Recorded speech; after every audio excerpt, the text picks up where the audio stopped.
नमस्कार दोस्तों, मैं हूं जितेंद्र दीक्षित। 4 पीएम महाराष्ट्र में आपका स्वागत है। एनसीपी के दोनों धड़ों के लिए आज एक अहम दिन है।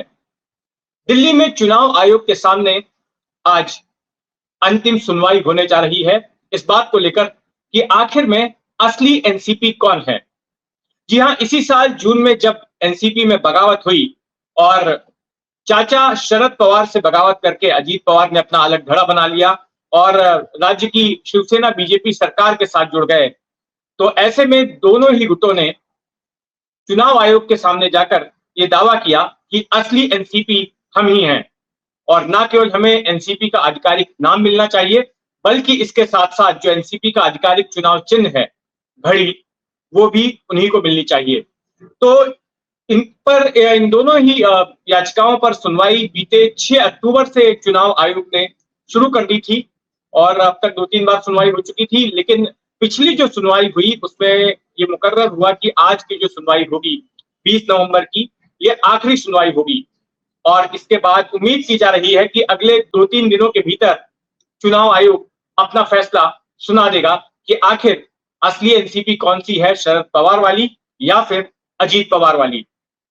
जो पिछली सुनवाई हुई थी उसमें काफी एक दिलचस्प डेवलपमेंट हुआ था और डेवलपमेंट ये था कि शरद पवार की एनसीपी ने यह आरोप लगाया अजीत पवार गुट के ऊपर कि अजीत पवार का गुट अपने आप को असली एनसीपी साबित करने के लिए धोखाधड़ी कर रहा है, गलत तरीके का इस्तेमाल कर रहा है और इसके लिए शरद पवार गुट की ओर से यह दलील दी गई कि अजीत पवार गुट की तरफ से चुनाव आयोग के सामने फर्जी हलफनामे, फर्जी एफिडेविट दाखिल किए गए।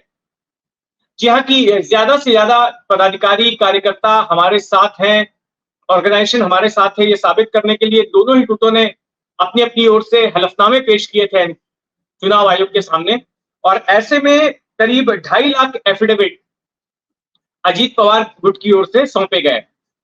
अब शरद पवार गुट का यह कहना है कि इन 2.5 लाख एफिडेविट में से करीब 20,000 सैंपल्स इन्होंने देखे और उन 20,000 सैंपल्स में से 8,900 सैंपल ऐसे हैं, 8,900 हलफनामे ऐसे हैं जिनमें कि किसी ना किसी तरह की गड़बड़ी पाई गई है। तो किस तरह की गड़बड़ी पाई गई है? एक गड़बड़ी यह है कि कई ऐसे लोगों के हलफनामे दायर किए गए हैं जो कि मृत हो चुके हैं, मुर्दा लोगों के हलफनामे हैं। फिर दूसरा है कि कुछ ऐसे लोगों के भी हलफनामे हैं जो कि अभी माइनर हैं, अवयस्क हैं, तो उनको भी संगठन का सदस्य बताकर जो है हलफनामा दायर करवा लिया गया है। तीसरा आरोप यह है कि कई ऐसे पदाधिकारियों के हलफनामे लिए गए हैं जो पद पार्टी में कभी थे ही नहीं, तो ये रहा है। फिर इसके बाद में कुछ ऐसे हलफनामे हैं जिनमें कि हाउसवाइफ का सिग्नेचर है, किसी में जोमेटो के सेल्स मैनेजर का सिग्नेचर है। तो ये तमाम कारण बताए हैं शरद पवार गुट की ओर से। उनके जो वकील हैं अभिषेक सिंह भी, उन्होंने चुनाव आयोग के सामने रखे और कहा कि इनके खिलाफ फ्रॉड और फॉर्जरी का मामला दर्ज कराया जाना चाहिए क्योंकि ये गलत तरीके का इस्तेमाल करके पार्टी पर अपना हक जताना चाहते हैं। तो वहीं दूसरी ओर अजीत पवार पक्ष की ये सफाई है कि ये डिलेइंग टैक्टिक्स है, ये मामले को लंबा खींचने की कोशिश है और शरद पवार का गुट तकनीकी कारण बताते हुए इस तरह से सुनवाई में देरी कर रहा है, मामले को लंबा घसीट रहा है, जो कि नहीं होना चाहिए। तो आज के दिन ये कहा गया चुनाव आयोग की तरफ से शरद पवार गुट को कि अगर आपको लगता है कि इसमें गड़बड़ी है तो उसके तमाम सबूत पेश कीजिए चुनाव आयोग के सामने आज जो सुनवाई होगी। अब आज की सुनवाई बड़ी ही दिलचस्प होने वाली है। उसमें देखना यह है कि किस तरह के सबूत शरद पवार गुट की ओर से रखे जाते हैं आयोग के सामने और क्या आयोग उन सबूतों को मानता है। और जैसा कि सूत्र बताते हैं कि चुनाव आयोग के सामने कुछ और भी बातें पवार गुट की ओर से, शरद पवार गुट की ओर से रखी जाएंगी जिससे कि उन्हें लगता है कि उनका पक्ष मजबूत होने वाला है। तो आज ये सुनवाई पूरी हो जाएगी और उम्मीद यही की जा रही है कि अब अगली कोई तारीख नहीं पड़ेगी और अगली जो सुनवाई होगी, अगली जो बैठक होगी चुनाव आयोग की, तो उसमें सीधे सीधे ये फैसला सुना दिया जाएगा कि आखिर असली एनसीपी कौन सी है। इसी तरह का मामला पिछले साल भी चुनाव आयोग के सामने आया था जब जून महीने में ही शिवसेना में बगावत हो गई थी और उसके बाद एक शिंदे गुट और दूसरा उद्धव ठाकरे का गुट ये दोनों ही गुटों ने चुनाव आयोग की तरफ दौड़ लगाई थी और दावा किया था कि असली शिवसेना हमारी ही है। इसके बाद कई महीनों तक सुनवाई हुई, दोनों ही पक्षों के बीच जिरह हुई और फिर चुनाव आयोग ने अपना फैसला सुनाया कि जो बागी गुट है, एकनाथ शिंदे का गुट, वही असली शिवसेना है और जो गुट उद्धव ठाकरे के साथ है, वो असली शिवसेना नहीं है। ना तो वो शिवसेना के आधिकारिक नाम का इस्तेमाल वो गुट कर सकता है और ना ही शिवसेना का चुनावी चिन्ह धनुष बाण का इस्तेमाल कर सकता है। और चुनाव चिन्ह एकनाथ शिंदे को मिल गया, पार्टी का आधिकारिक नाम मिल गया।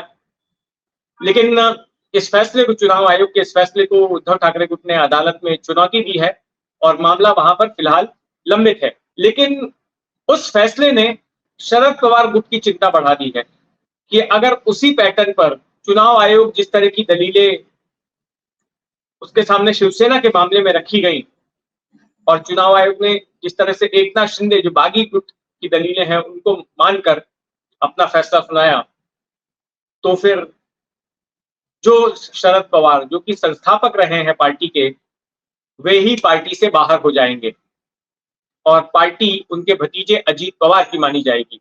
शिवसेना के मामले में भी तो यही हुआ था। जिन बाला साहब ठाकरे ने 60 के दशक में शिवसेना की स्थापना की, वही बाला साहब ठाकरे का परिवार शिवसेना से बाहर हो गया और असली शिवसेना आ गई एकनाथ शिंदे के हाथ में। तो यहां पर ये देखना दिलचस्प होगा कि आखिर एनसीपी के मामले में भी क्या चुनाव आयोग वैसा ही फैसला सुनाता है।